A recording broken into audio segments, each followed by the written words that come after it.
In this video, I'm going to introduce the idea of an on-plane or down-plane movement towards the golf ball. See, a huge number of players struggle with this almost more than anything else in the golf swing, trying to swing the club on the correct line or plane towards the golf ball in the downswing. Perhaps the most common mistake we see is a movement in the downswing where the player comes over the top and, depending on the club face alignment, hits the ball either left or starting left and curving back to the right.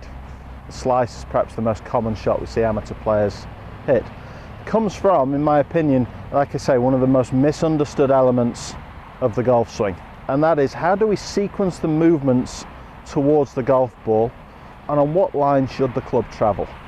Well, here's a couple of key simple points that you can perhaps practice and bear in mind when you're trying to make your downswings. So when we address the ball,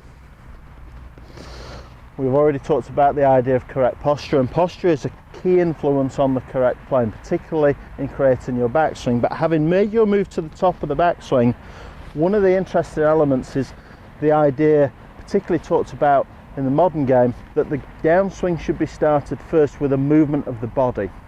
And this, for me, is where a lot of the confusion lies. We see players start the downswing by rotating the shoulders and the chest first and not swinging the arms and the club down. Okay, in my opinion, it's called a downswing for a reason. So when we set the backswing, we're looking to start the downswing with a movement, first of all, from the butt of the club. We want to start the butt of the club from the backswing directly towards the golf ball. Okay, so I'll show you that again. Directly towards the golf ball. And you'll see when I do that, that the club head lags or stays behind the club handle.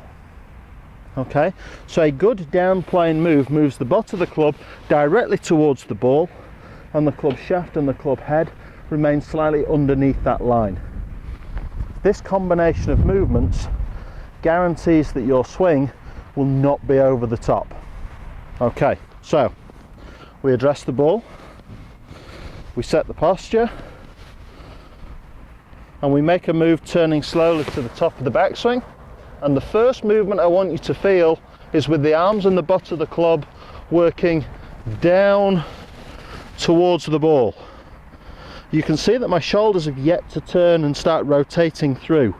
The arms and the club travel first, then the body rotates through. You get this sequence of movements under control, you'll start swinging the club towards the ball on a much better line, and you'll notice that the golf ball will travel down a much narrower target line.